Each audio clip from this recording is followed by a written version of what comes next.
有一次去完訪宣之後，咁同朋友傾偈啦，咁朋友咧就問咗兩個好好嘅問題。咁第一個問題就係話，本地都有好多海外嚟做嘢或者讀書嘅非信徒啦，咁點解要去到咁遠、言語不通又危險落後嘅地方傳福音呢？咁第二個問題就係差傳嘅成效啦。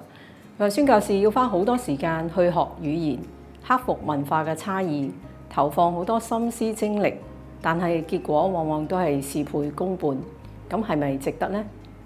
唔知大家係咪都有諗過同樣嘅問題，又或者大家會點樣回應呢？其實我哋教會都有本地嘅宣教事工去接觸印傭姐姐啦、留學生，又或者係南亞裔外勞等等。咁我覺得本地跨文化宣教同埋向美德之民宣教，兩者都冇衝突，甚至係可以同時去進行嘅。咁至於點解宣教士要離鄉別井，去到言語不通、山卡拉嘅地方去傳福音呢？咁因為嗰度咧只有極少嘅基督徒，甚至係冇基督徒。如果冇宣教士去到佢哋當中，咁嗰個族群咧就冇機會聽福音，救恩亦都唔會臨到嗰個族群。正如羅馬書第10章13至到15節，因為凡求告主名的，就必得救。然而人未曾信他，怎能求告他呢？未曾聽見他，怎能信他呢？沒有傳道的，怎能聽見呢？若沒有奉差遣，怎能傳道呢？如經上所記，報福音、傳喜信的人，他們的腳蹤何等佳美！若果唔喺200幾年前，宣教士馬禮遜由英國去到中國嗰度傳福音，可能好多華人，包括咗我哋，今日都冇機會去認識主。馬禮遜當年漂洋過海，帶職宣教，苦學中文，經過7年時間先有第一個華人信主。後嚟嗰個基督徒都成為一個牧者，對中國嘅基督教發展有好大嘅影響。宣教嘅成效往往未必能夠喺短時間裏面呈現。我曾經探訪過一對喺非洲嘅宣教士夫婦，佢哋用咗10年時間先帶領咗2個 M 民信主。另一個宣教團隊先用2年時間去學語言，然後再去到非洲3年先帶領咗2個 M 民信主。但係喺浸禮之前，佢哋突然間失蹤咗。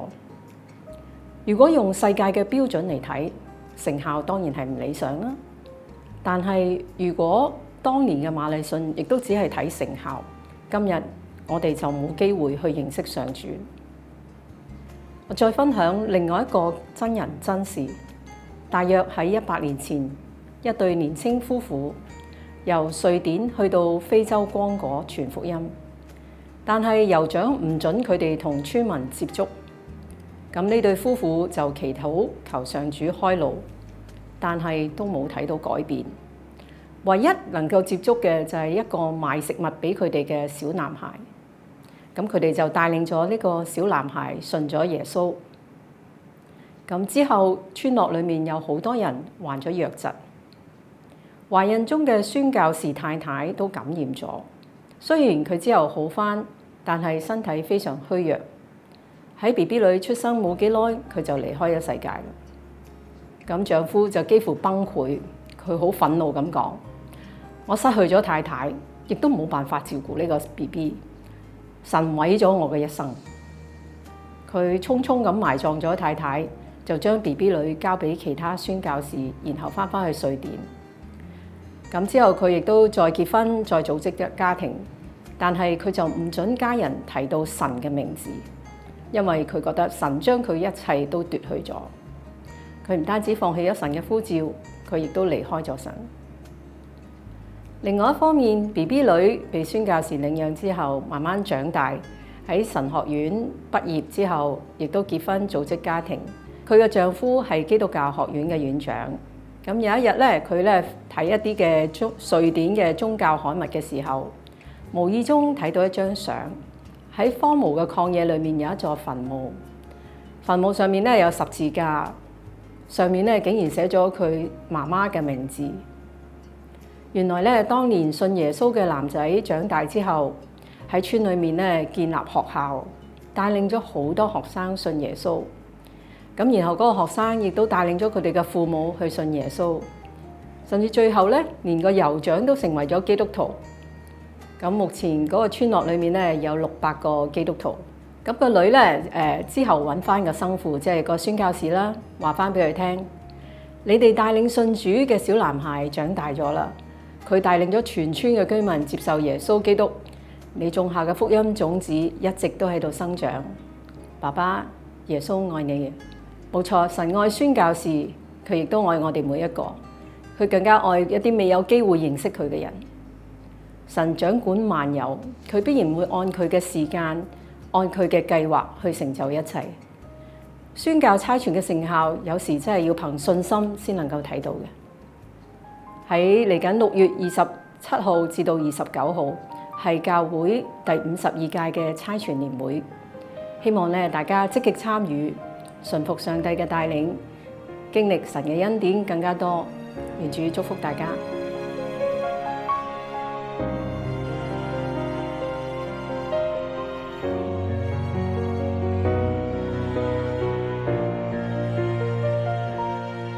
曾擺上傾出大愛，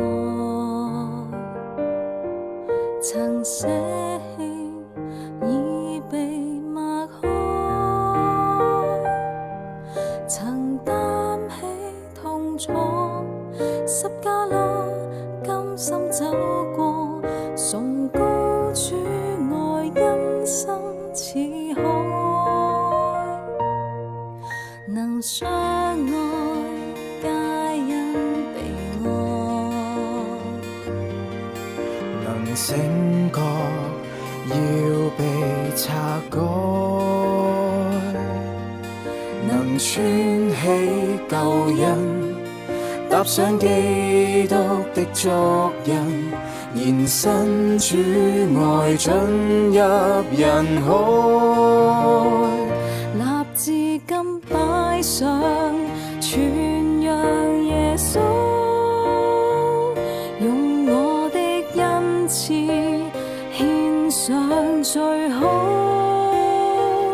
讓我謙卑作你僕人，存着敬畏去侍奉神，全是你恩典覆蓋每步亮明燈，在你恩手裏滿布雲彩，效法基督愛，眼界變改，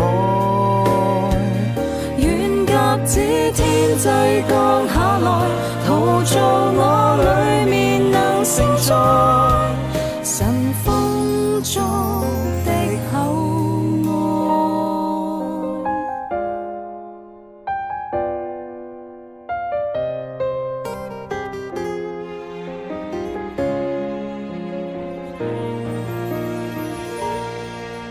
能相愛皆因被愛，能醒覺要被拆改，能穿起舊恩，踏上基督的足印，延伸主愛進入人海。立志今擺上傳揚耶穌，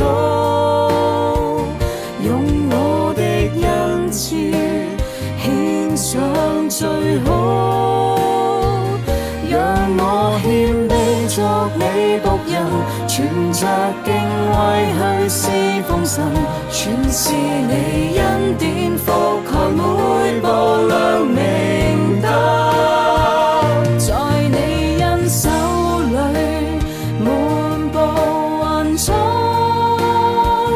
效法基督愛，眼界變改，願鴿子天際降下來，陶造我裡面能承載神豐足的厚愛。至今擺上，傳揚耶穌，用我的恩賜獻上最好，讓我獻卑作你僕人，存着敬畏去侍奉神，全是你恩典覆蓋每步亮明燈，在你恩手裏滿布雲彩，效法基督愛，眼界變改，願鴿子天際降下來，陶造我裏面能承載神豐足的厚愛，願鴿子天際降下來，陶造我裏面能承載神豐足。